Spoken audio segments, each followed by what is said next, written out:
produced by mass media news programming. No BS here, just the facts. And now we present to you America's quintessential iconoclastic anomaly. Wow. In talk radio, your host, Joe Cristiano. Welcome, everyone, to Liberty Talk Radio, America's libertarian voice, broadcasting from our studio in Tulsa, Oklahoma, to around the world. I'm your host, Joe Cristiano, and this is your antidote to popular talk radio. We are pleased and honored to have as a returning guest, economist Andy Sutton, who has dropped out of the financial community to encourage people to become their own advocates economically. Andy, welcome back to Liberty Talk Radio. Thank you, Joe. It's great to be here. Always a pleasure to see you and get a chance to talk to your audience. Thank you so much. Andy, may I just rant for a second? Go right ahead. Well, I was waiting for this. In life, nothing changes. What was true 5,000 years ago is true today. Here in America, we expect to get away with everything and there be no pain. But there is someone in office that will fix everything and there will be no pain. And there's always, everything's on the positive side. There's never anything on the negative side. Here we have a new president, and apparently, from what everyone is saying, there will be no pain. The only way we can truly get out of this situation, if there is a tremendous amount of pain that equals the prosperity, the fake prosperity that this country has been experiencing, which means a tremendous downturn that would make the 30s depression seem like a cakewalk compared to what it was then. I do not understand the mentality of the American people. 20 times the number of college students, when polled, said they would prefer Hillary Clinton to Donald Trump. Now, I don't blame them for not liking Donald Trump, but you think one of them would say both of them, neither one of them, as far as I'm concerned, qualify under our constitutional government, or they didn't have a negative thing to say about her. 20 times the number. Now, I think, although Trump thinks he can fix everything and think that he can run a country as he runs a company, is far-fetched, just lunacy. Everyone is ecstatic. The gold, silver, platinum market is way down because everything's going to be fine and we're going to experience no pain at all. So everything is fine. I have no idea why we're even talking today.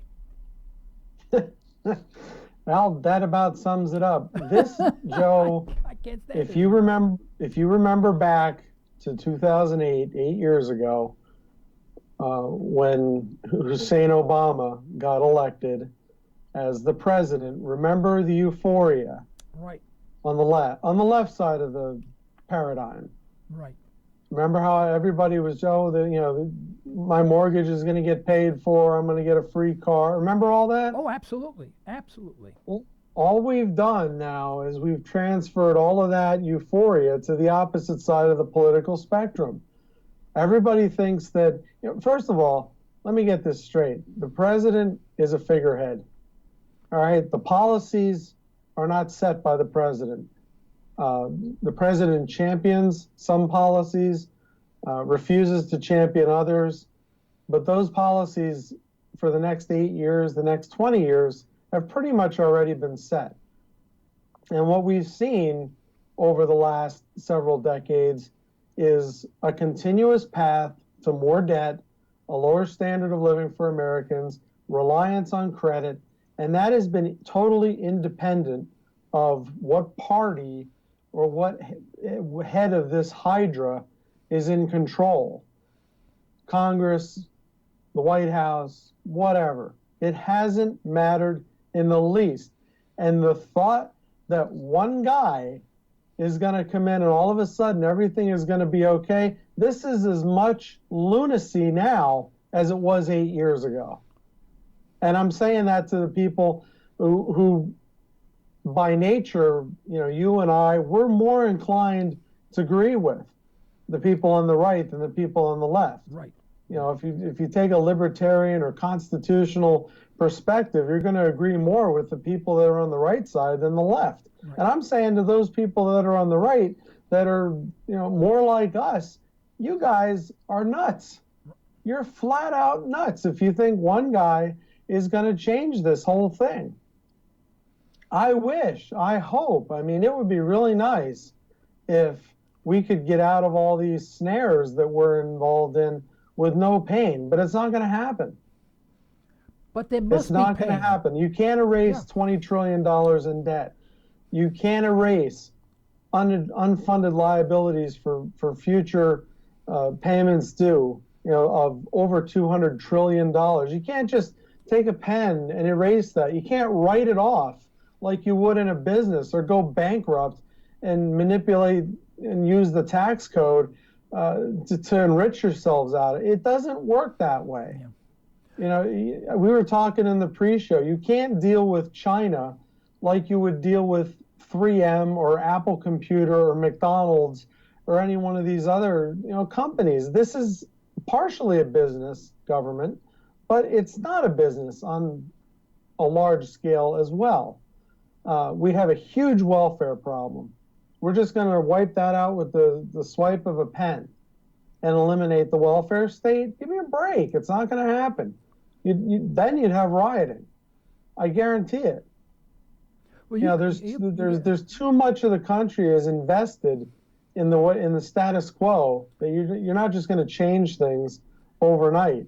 And if you try and do what needs to be done, which is eliminate the welfare state, get people back to work, the government can't create jobs.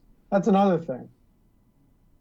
You need to support small business. So we need to see massive reforms in the tax code. We need basically an undoing of the tax code. And that's going to affect big business. And guess what? Who runs the show, big business or small business, when it comes to politics in Washington, D.C.? We've seen it all the time. It's big business that runs the show. So I'm not expecting a lot. Maybe I'll be proven wrong, and if I am, that would be fantastic. But I've got to come down on your side on this one and just say that economically, and it's not just us, it's the whole globe. Who's going to help us? The Europeans? They're in a mess. The Chinese, they've got their own problems. Yes, they own a lot of our debt, but they have their own problems too, which handicaps them in terms of giving any kind of assistance, even if they were inclined to do so. So much of the world is in this trap that, you don't just walk away from this. And that's what I think people are imagining that we can do. The mainstream media, they ask all the wrong questions. We have violated basically the law of nature. Back exactly. I used to take care of my grandfather. Now I'm talking 60-something years ago. But during that time, especially his time, which was 50 years before that, they worked hard and made a little bit of money every month, every week, and they always took a portion of that, no matter how poor they were, and they put it in the bank. Well, the banks at the time were relatively solvent. The dollar was backed by gold or silver or whatever, and they put some in the bank. And my point being is that every week they suffered a little bit of pain, every week, by putting some money away rather than spending it and having a great time. So they always had something to fall back on because they had to rely on themselves, on their family. That was the microcosm of the economy. But today, we don't do that. We don't have money, no problem. Like the car commercials, no payments for 2 years, 7 years financing, 0% financing, buy the biggest, best car you can, enjoy life. In other words, we never go through week by week pain. We don't do anything that discomforts us at all. And then when the whole house of cards fall, there's nothing for anyone to rely on. There's no substance behind anyone. And I use that analogy of going through a little bit of pain every day in your life, putting money away, doing the right thing is painful sometimes. And today we don't want to do that. We want to have fun. Life is great. Just spend money. And then the politicians will make it all right for us. I think I'm losing my mind. I think there has to be pain, but because we have not experienced any pain at all, when we do, it's going to be catastrophic. How off base am I, in your opinion? Not very far, because I mean, you look at the last real pain, and I don't count 2008. That was a brief period. Yes, there was a lot of people who lost their homes, people lost their jobs. But like you said, you had this safety net under them. You go back to 1931, 1932, 35, when the Depression was at its worst. There was no safety net.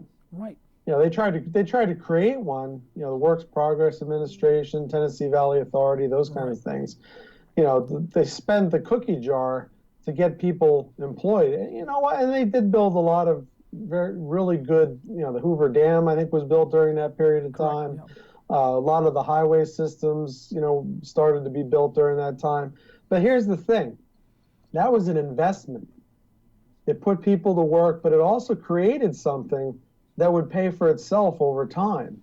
Right. Whether it created an efficiency for moving products around the country, or, in the case of some of these, these hydroelectric plants, it created a source of energy for us. There was something in the game there that brought value, that added value to what we were doing as a country. What we see today is it's just flagrant waste. They sent out stimulus checks. Remember that back in 09? Oh, yes. You got $1,500 or whatever it was, and most people went and blew it. What value did that create? What value did that add?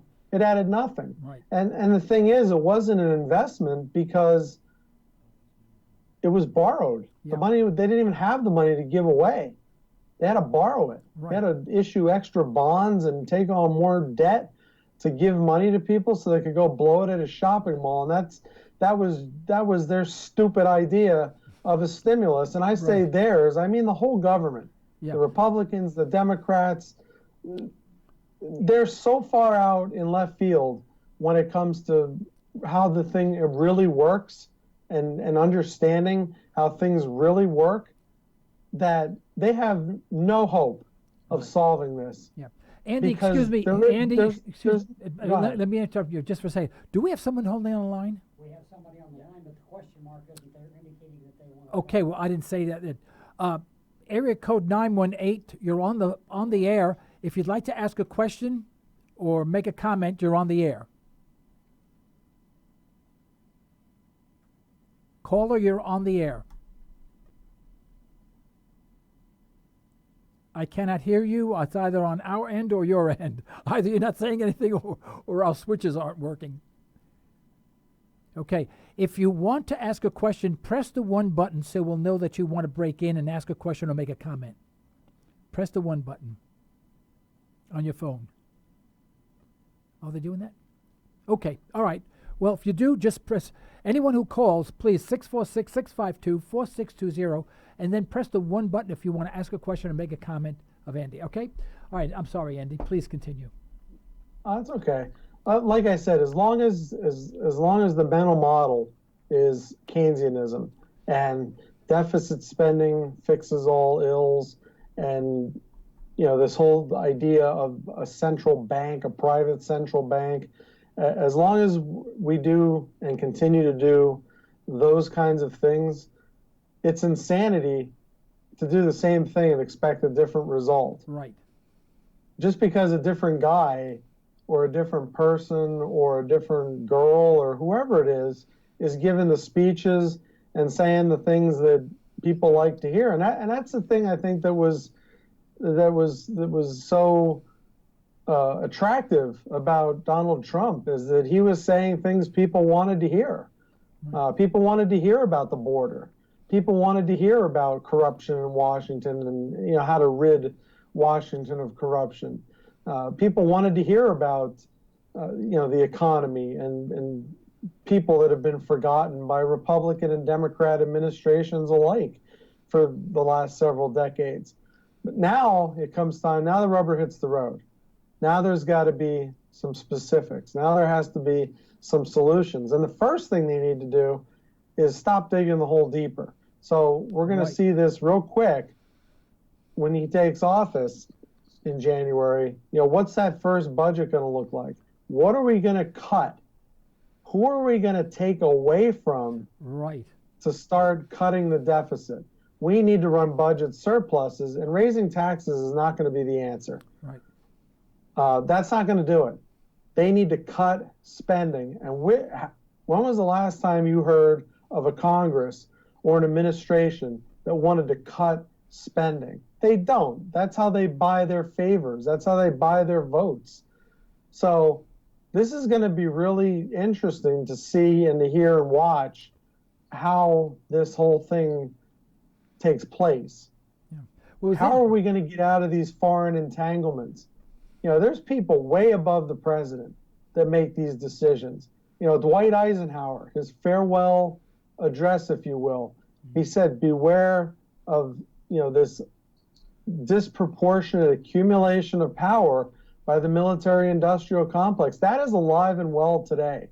Eisenhower, he nailed it. I mean, he came from the military. If there was anybody who knew about that particular topic, it was Dwight Eisenhower. And for him to issue that warning, and look at what we've had going forward, war after war after war after war. There are insane amounts of money and profit to be made in war. And if anybody out there is dumb enough to think that one person is going to give a couple speeches and stop these guys from making their billions and hundreds of billions of dollars a year, I invite you, 646-652-4620. Please call in and enlighten us. Really. I'm serious. No, I agree. Please call in. And press 1. And press 1, right? Which everyone forgets to do. But anyway, you know, during the campaign, hold on one second. Aaron, would you move that headphones? Thank you.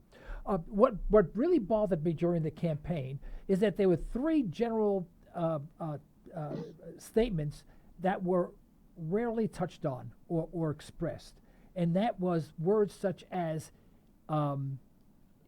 free enterprise. You very rarely really heard the term free enterprise. Individual responsibility. You very rarely hear it. You know, peace among all nations, and in other words, trade. You know, when you stop trading bullets, when you start trading goods, you stop trading bullets type of thing. You know, and you didn't hear the word constitution hardly at all on a couple of occasions. And so all the things that really should mean something to the people, that gives the power back to the people, were absent. It was all what the politicians are going to do for us. And this is what they always do. They are going to do something for us. They take money from us. They produce nothing, but they're going to initiate restrictions on us to improve the economy. Am I losing my mind? I think I'm losing my mind, Andy. I can't take this anymore. I just can't take this logic, and it doesn't make any sense. Can we get adjoining rooms in the asylum? No, seriously. You know what? You made a great point there. The government is like the United Way. It's a charity, essentially. Right. And what happens with the United Way, and I'm not just picking on them because it's the same case with many other charities, is $1 comes in, and a very small proportion of that dollar comes out and actually goes to the people who are supposed to receive the charitable contribution. The rest of it is eaten up by the bureaucracy of the charity. Right. You know, I think the United Way, the last time I saw numbers, and you know, somebody can correct me if those numbers have changed, it was like 29 cents or something like that of every dollar that's donated to United Way actually gets to people that they're supposed to be helping. The rest of it's eaten by the bureaucracy, and the government's the same way. Right. The government taxes, it chews up a giant proportion of those taxes in its own bureaucracy, because of course the politicians, they're gold-plated. They have to have better health care than you. They have to have a better pension than you. You know what? Not one of these SOBs is entitled to a pension. Do you think Thomas Jefferson, John Adams, John Hancock, they didn't get a pension, did they? Yeah. And they were You know what? Those guys were public servants. They were statesmen. You guys are a bunch of prostitutes. That's right. in Washington. All of you. Yeah. And the thing is, some are only in office for 2, 4, or 6 years, and then for the rest of their life, they live on the gravy train, and they have connections in Washington, and they become, intermediaries for all the business deals, and they get a cut of all the action, and everyone else in the world is left out. So if you're an independent businessman divorced from Washington, you don't stand a chance. And the thing is, the reason why they're there is because we voted for them. We gave them the job, and now they're going to suck the blood out of our veins, and no one sees that. Where's the outrage? There's no outrage. There's no outcry. There's only an outrage where people hitting the streets now because Donald Trump is in office and not Hillary Clinton. I'm talking sound like General Salente. But, Hillary Clinton, because if she was in, like, it would be any better. It would be just as bad, if not worse. And it's time for me to move out of the country. Yeah, no, you're absolutely right. I mean, it's ridiculous what we have, and you know what? You know who's to blame? It's not the guys in Washington. It's not the politicians. It's us. That's right. If you're out there, you're listening to this show, and you want to know who to blame for this, go and look in the nearest mirror. And your role might be very, very, very, very small. But we are all to blame because we allow this to happen. We have allowed them to create this kleptocratic, elitist state where it's like a country club. You get into the country club, you go through your little initiation or whatever it is, your rite of passage, and then it's like you're plugged in to all the goodies, all the big bucks, the pensions, the lobbyist positions. When the people get sick of you because you're a rotten bum, and they vote you out of office finally because they get half a brain, then you get to go and you make even more. Right. You get to be a lobbyist on K Street down in Washington, and you get to make hundreds of millions of dollars, and you get paid to go and speak at these stupid universities. Yeah. These universities that are now offering counseling because their candidate lost the election. So we have to bring in grief count. What are you kidding me?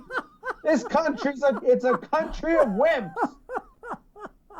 We've gone from a country of iron spine, tough individuals back in the Depression who knew how to scratch and claw their way out of desperate situations. We've gone to a country of sissies in 3 generations, a country of wimps. It's disgusting. I'm sorry, I'm excited. I feel the same way. I want to scream from the rooftops, but if I did, I don't think anyone would listen. I would just get hauled into probably not for public, being a public nuisance, and they'd have me in some sort of rehabilitation program. But nothing makes any sense. Students in colleges, they basically 20 times the number voted for Hillary than Trump. And if you ask them why, they say, because she's going to give us provide us free tuition. Oh, hold on, we have another call. We have a caller. Caller, you're on the air. Nope, we don't. We don't. Do we have a caller on the air? Caller, you're on the air. Hi, Joe. How are you? It's Joe from Tom's River. Hey, Joe from Tom's River. How are you? Hey, Joe. Hey, how are you doing, Andy? How's everything? Well, we're a little excited here in Western Pennsylvania today, but how you doing, neighbor? I'm okay. My question today is, I just heard you talking about, everybody should look in the mirror and that we're all a little bit at fault for what's going on, and I completely agree. But my question is, how do we get this ship turned around? How do we begin to take back government? I mean, how do we do it? Where do we start? Sign me up. We'll sign you up right now, and this is how you start. You start from the bottom. This doesn't get fixed from the top. People are looking at it totally the wrong way, and that's because that's what we've been told by, these idiot professors at the universities, media, that everything starts at the top. No, that's not true. Everything starts at the bottom. It starts with you. It starts with you talking to your neighbors. It starts with you talking to your friends, encouraging your friends. Hey, what's our biggest problem in this country today? Other than the fact that we've totally lost our moral compass, We have a debt problem in this country. Everybody's in debt. Encourage people to get out of debt. Fight that war, because I tell you what, that is a powerful message that you can send to the monetary establishment, for starters, is if people start to eschew debt and start to pay down debt and not take on new debt. That caused a huge uproar from the end of 2009 to the beginning of 2011. We actually retrenched a little bit as a country, and it sent them into a tizzy. And it was not covered, of course, in the media. We wrote about it. Joe was gracious enough to let me talk about it on his show. But the American media, they're not going to cover that. That put more of the fear into them than any election. So that's what you can do. Everybody needs to clean up their backyard first, and then encourage the people around them in their sphere of influence to do the same thing. We start clearing out debt, that prevents inflation, the way our system is set up. It prevents them from creating inflation and then saying that that's actually growth. And it makes you a healthier person. It causes less stress in your life. You can sleep at night. You don't owe anybody anything. Imagine that. Imagine if you had an America where you had 310 million people who didn't owe Bank of America or Wells Fargo or JP Morgan or Goldman Sachs, that they could get up for work in the morning and know that aside from the taxes that they have to pay that are extorted from them, that they're working for themselves. They're not working for some bank. They're not serfs. They're not debt slaves. And that's what we have right now. We have a nation of serfs and debt slaves to this system. And you know what? We can forego. We can go through, Joe perfectly talked about it. We can go through that little bit of daily pain. Every paycheck, $50, $75, $100, whatever it is, put it on the debt, pay it down, suffer a little pain. You know what? The average person wastes, I couldn't even tell you how much money at these convenience stations, gas stations, whatever, on fancy coffees and stuff like that. Buy yourself a coffee pot, make your own coffee. You'll probably save $100 or $200 a month. Pay down your debt. Yeah, it's a little painful, but guess what? You're taking steps in the right direction. Does that make sense? Yeah, Joe, I think what you need to do, the call dropped off. Joe, are you there? I think Joe dropped off somehow. Well, he may call back, but let's continue on the same line of thinking. Everyone should consider themselves, on this environment at least, their own universe. They have to consider themselves, they are the United States. There's no one else. So everything that they do should be towards prosperity for their little community, their family. For example, recently, my 1996 Subaru died with 291,000 miles, and could not be fixed because they couldn't find an engine for it. The heads blew out. And so I went out, and so my sons are always complaining. They say, Dad, why don't you spend money? Go out. You can buy any car you want. And my son Paul always says, Dad, you can buy any car you want. You can buy yourself a Lamborghini. And, of course, my answer to him is, well, that's not exactly accurate, Paul, because I can probably buy any Lamborghini dealership, but I digress. And he gets mad. We have this fun conversation all the time. But my point being, so I went out, and I was forced to buy. I wasn't going to buy. I was going to have the old car fixed for $3,000 if they can find an engine. I went out and bought a 2002 Toyota Sienna van, a minivan, and I paid cash for it and brought it home. Now, of course, everyone in the family said, why'd you do that? You could afford to buy a new car. But that's not the point. I have to take care of myself, my family. I'm the one that does this. So I have to go through this little bit of pain. Now, did I want a Corvette? You bet I wanted a Corvette. But that didn't make any economic sense. I mean, it's a feel good, but then I have to live through this, financial malaise, which I was not prepared to go through. We can't do that anymore. And that's the problem. We just can't do that anymore. It's always like it's me, me, me. I get it first. I spend it. I feel good. And to hell with tomorrow. And I don't. Oh, absolutely. Yeah. I mean, and that's a product of too much prosperity. Yeah. I mean, we had too many good years, and a lot of it was false because a lot of it was driven by debt. And we were conditioned, and we allowed it. We were conditioned to accept that as not being such a bad thing. And you'll even hear you go to a CPA and have your taxes done. I don't, but people who do will often tell me, he told me that I should take out a home equity loan because it's good to carry a little debt. Yeah. I've heard that. Well, you can deduct the interest. Well, as soon as you say deduction, people think that means free. Yeah. It's not free. Yeah. Now, if you have an opportunity where you have a business, and if you take $100,000 loan and you can expand your business and increase your bottom line by 10 or 15 or 20%, and the loan only costs you, 3-4%, yeah, that's a good move. That's a smart business move, but that's not just foolish borrowing. That's an investment. See, there's a difference. Right. You're borrowing that money, you're taking it, you're making an investment, and if you're smart, you'll take as much of that bottom line as you can and pay that debt off as soon as possible. Right. Right. That's the basis of the Austrian principles, the Austrian school of economics, is you forego on consumption, like you said, that little pain a day. That creates capital. Then that capital gets invested. Maybe it gets invested, through your own activities, or maybe, it gets loaned to somebody else, at a modicum rate of interest or whatever. And, there's value added to the whole microcosm, if you will. Like, say you loan money to your neighbor so that they can enlarge their space that they grow vegetables, and then as a result of that, you get the loan back and you get vegetables too.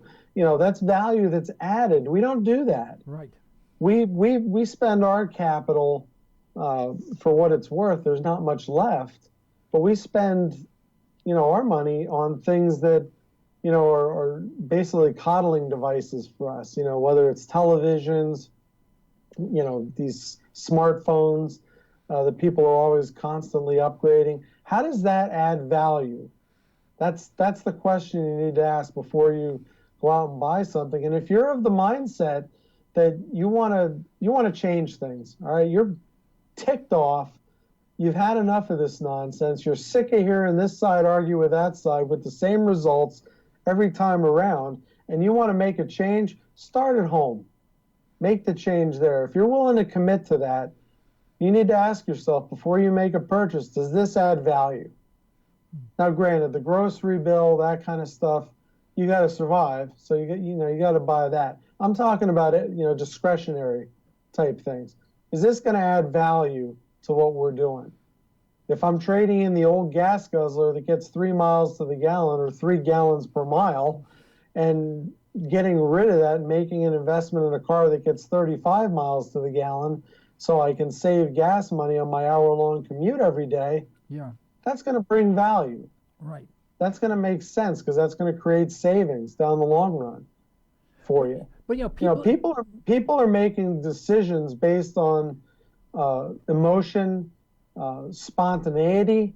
There are more impulsive buyers now than ever. People just go out and they had no plan of doing anything when they went out on Saturday morning just to hop around town, and they come home with a car. You can't do that. We have to stop as a nation. We need to stop doing that.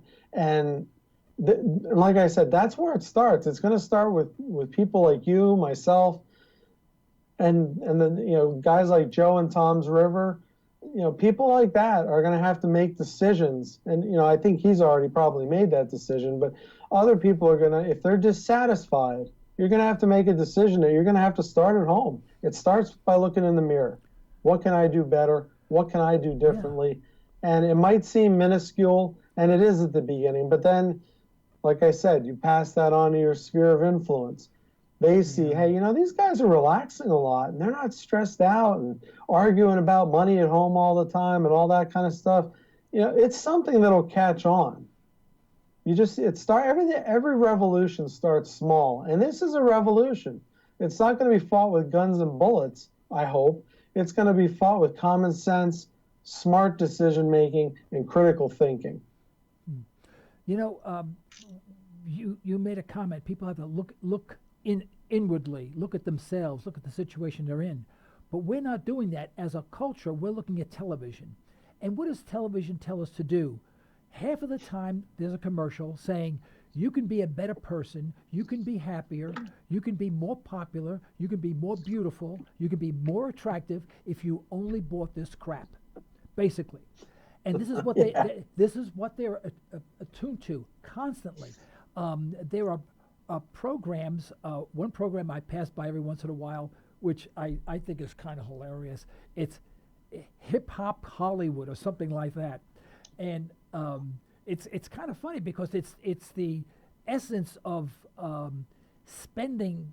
These are hip hop artists, you know, and they make lots of money, you know, rapping and stuff like that, and they spend money like they going out of style. If all the gals are dressed to the hilt, I mean, there's no everything is in excess. But most of the people I suspect who are watching that program don't have 2 pennies to scratch together, you know. But yet they all want to be like this person. They want to live like that. Yeah, they want. You know, they want to be in the limelight. They want to have the best clothing. They want to have the Ferrari sports car and the you name it, all the makeup and the everything. Everything has to do with being a filthy rich person. This is what they're exposed to every day. And then Andy Sutton has the unmitigated gall to say, suffer. But work hard. That's right. Work hard and save your money and do the right thing. How dare you? My name's Andy Sutton, and I approve of that message. You approve that message. But that's a real problem. Let me ask you, a few months ago, and I've got to ask you about this. I think I did. We forgot somehow to book $6.5 trillion of military defense spending. Oh, really? No, we never they addressed didn't that. do that. Yeah, I mean, I know it was probably an error. She probably put it on the wrong column, you know, and stuff like that. Yeah, they put it on the debits instead of the credits. I mean, how do you? I mean, it's like saying, "Geez, I misplaced the city of New York." I mean, how is that? How is that even possible? Because it's not one item that one person's taking a pen and writing $6.7 million, a trillion dollars. How could you misplace? It's probably thousands upon thousands of transactions, different departments. It's got to balance somewhere. How does that go bye-bye and forgotten for a while and then say, oops, I know we owe 20 trillion, but there's another 6.5 trillion that we forgot. And then you don't hear anything, and the debt doesn't go from 20 or 19.8 trillion, whatever it is today, to 25 trillion. It stays at 19.8 trillion.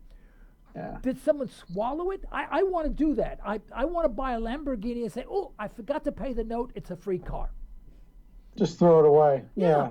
Just, see, this is where government. This is another good point. This is where government and business diverge. You know, for most people, at least on the smaller end of the business spectrum, you know, if you or I did that, we'd go to jail. Oh, we'd fry. You know, absolutely. if you cooked your books like that. Yeah. You know, if you deleted 30,000 emails from some classified server, pulled a Bradley Manning or something like that, you'd be doing exactly what he's doing. It was rotten in Leavenworth. Right. You know, but see, the problem is, and this is, again, it's part of the culture. And we've been conditioned to accept it, that these people are above the law. They can, you know, and that was I'm thinking back to right before 9/11. They announced that the Pentagon had lost, I forget how much it was, but it was a lot. It was in the trillions. It was smaller than 6, I believe, but it was more than $1 trillion had been misplaced or lost. What are you freaking kidding me?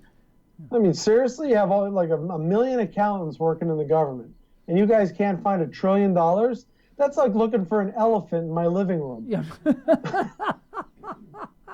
Now, how am I going to miss that? But you know what's interesting?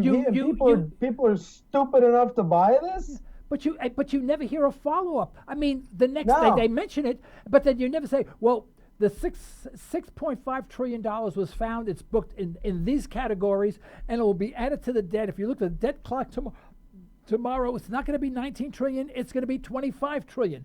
You don't hear that. It just goes away. We reported it, and now we've satisfied the debt because we acknowledged it. And there's no pain, Andy. There's no pain at all. 6.5 trillion, free and clear. No, and that's the thing. I mean, my writing cohort and myself, we've talked about this many, many times in articles. That 20 trillion, for as appalling as that sounds, it's like an iceberg. You know how they tell you only see the tip of the iceberg, like 1/8 of it on average? Oh, yeah, right. And the rest of it's invisible under the water. Well, that's the same way this national debt situation is. And I don't know how Professor Kotlikoff does his calculations. I believe he's using a 2-period generational life cycle model. Whatever the case is that 6.5 trillion figured in there, or should we jack that number up even more? Right. I mean, it's astronomical, and that's why people are beaten into kind of a submission where it's like, well, that's just so far out of the scope of being possible to fix that we shouldn't even bother. We should just give up. We should just say just burn it down. And I am watching my inbox as we're doing this, and I've gotten like 25 emails since we started talking here 30 minutes ago. So this ought to be interesting once we get done. Yeah. But you are not the government when it comes to this kind of stuff. I mean, you are the government in the fact that the Constitution, we the people, and so many people have forgotten that. There's so many people who are so ignorant of our Constitution. They don't even understand that it's a participatory republic. This isn't a democracy. These idiots on CNN and MSNBC, ABC, NBC, all of them, Fox, they all talk about democracy, democracy, democracy. That's mob rule. That's right. We were not given a democracy. That's right. When Ben Franklin walked out of the Constitutional Convention, he was asked, "What did you give us?" And he said, "A republic, if you can keep it." That's right. That's right. These were smart people. Very learned. They were very learned. They didn't go to school, but they were very learned people. By the way, Andy, we have someone on the phone. I want to interrupt you for a second, if you don't mind, so the person doesn't hang up. Caller, you're on the air. What area code is that? 918. You're on the air. Joe? Yes. Hello, Joe. Yes. Hello. Joe, this is Lloyd. Lloyd, thank you very much for calling Liberty Talk Radio.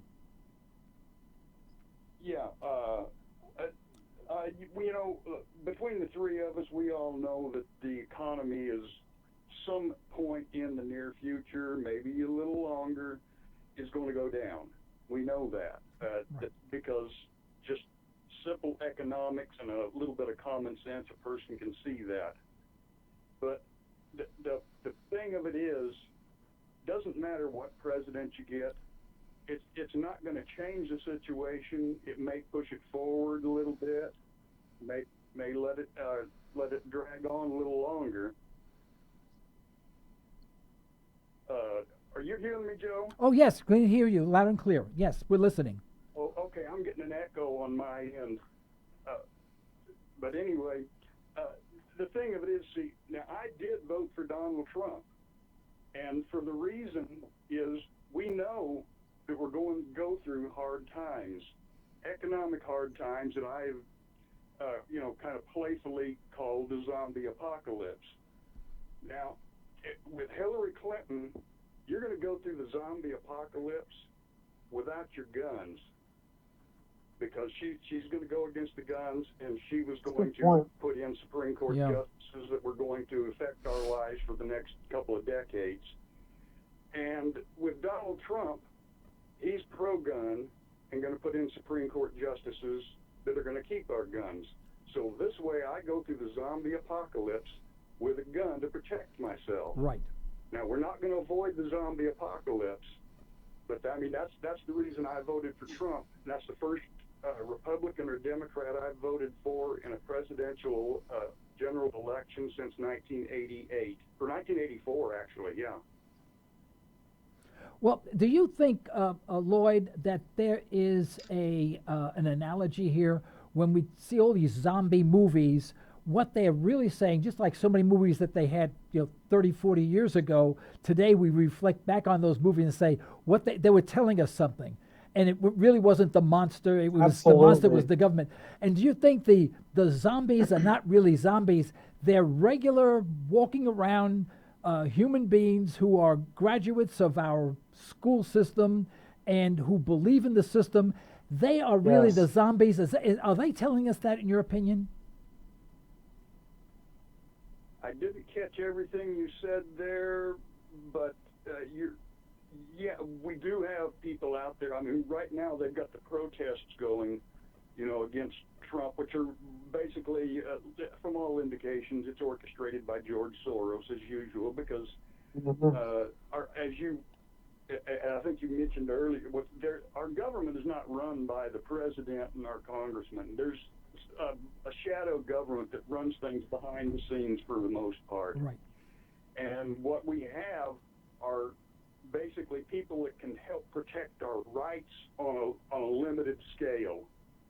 And the globalists, their plan has been set back up here, it appears to be, because if you were watching the election returns Wednesday morning, the stock market futures, if you saw, they went down like 800 points on the Dow and such. That was people repositioning because they had all planned for Hillary Clinton and her globalist crime syndicate, along with the Bushes and the rest of the cabal that run things, basically, that they were positioned wrong. And so there was just a huge turmoil in the Dow futures, all the futures. They're repositioning. And I think what we've done, we put a stumbling block in front of the globalists that's going to hold them off of some of their plans for a little while. So Right. maybe we got a little bit of a reprieve, but we're still not going to avoid the eventual outcome, which is, we're going to have to go through a collapse. Right. Okay. Well, Lloyd, thank you very much for your comments. We really appreciate you calling Liberty Talk Radio, and you stay well and you stay tuned, okay? All righty. Thank you so much, Lloyd. Lloyd brings up a good point. But I wonder if that he couldn't hear me, but I wonder if that zombie analogy has some relevance. So you think I'm just too wild or something, or just too out of touch with the reality? No, I think that we've seen a lot of this in the past, where Hollywood, I think they kind of like to wave it in our face, what's going to happen down the road. If you're paying attention enough, you can catch some of the tells and the bylines in some of these things, and kind of get a window, if you will, into what's happening. I've got a slight angle on this whole thing.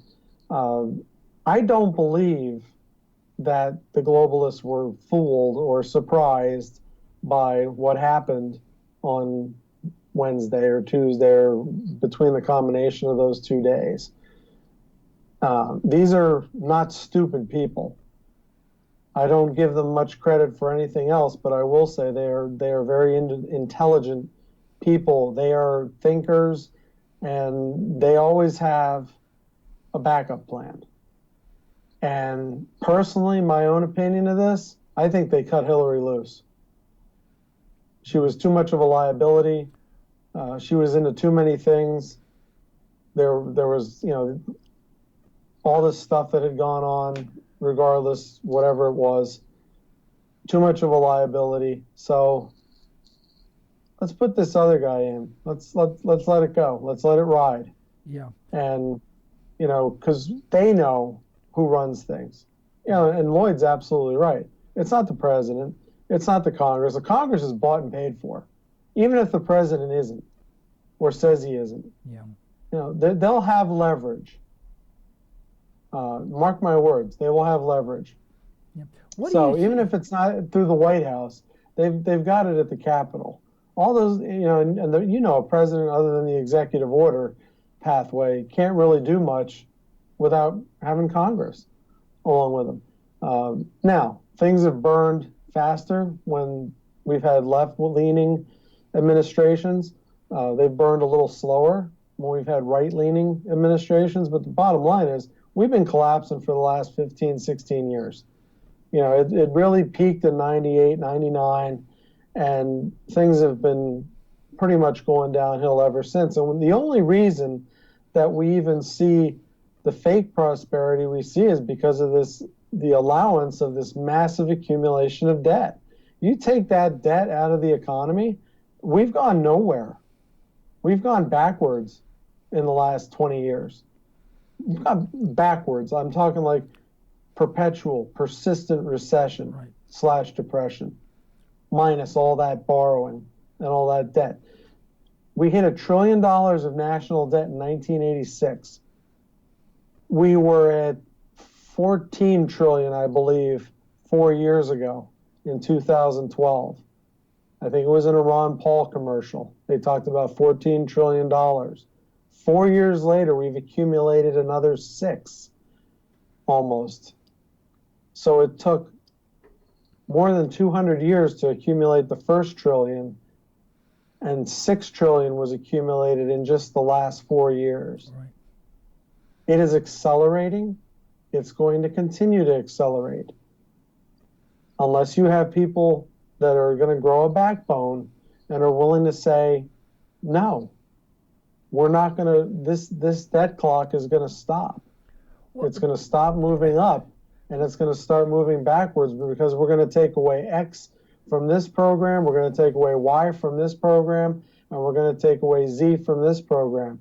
And I don't see that happening. Right. I just don't see it happening. It's like asking the zombies to wake up, wash their face and get a job. It's not going to happen because it's just too unpalatable right across the board.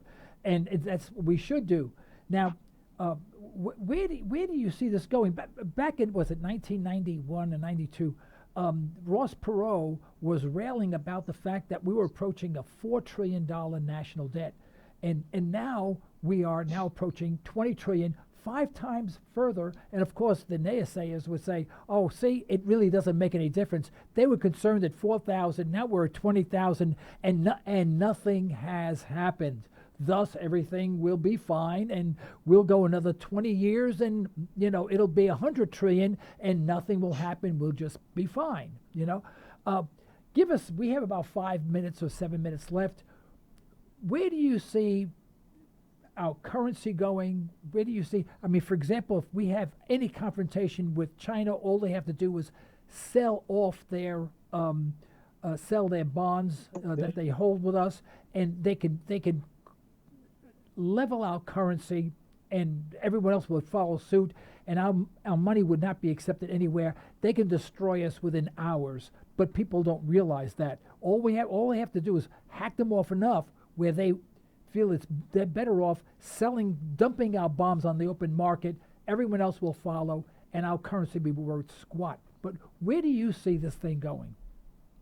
Well, I mean, that's the leverage they have. You take the Chinese, you take the Russians. Right. I mean, I don't know if you saw what just happened in India a couple days ago.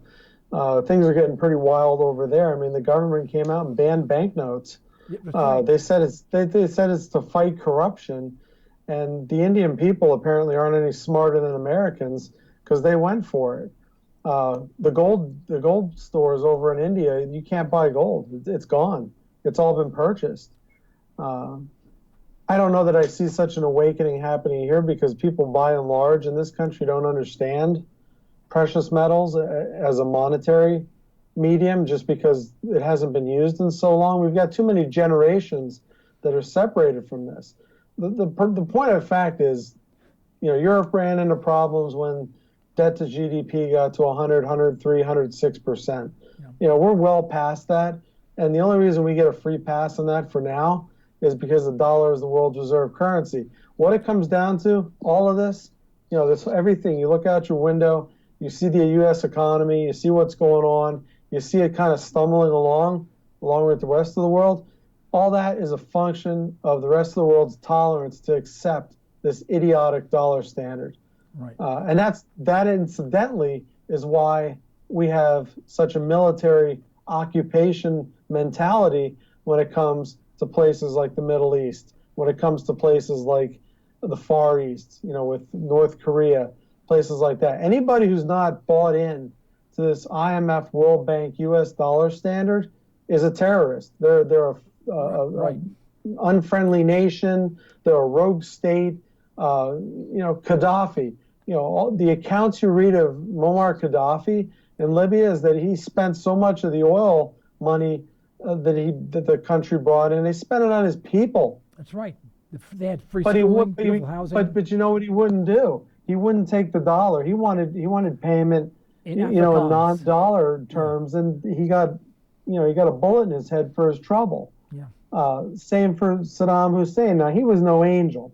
There's no doubt about that. But was he any worse were his hands any dirtier than George Bush's? Yeah. Well, we put him I in don't think office. so.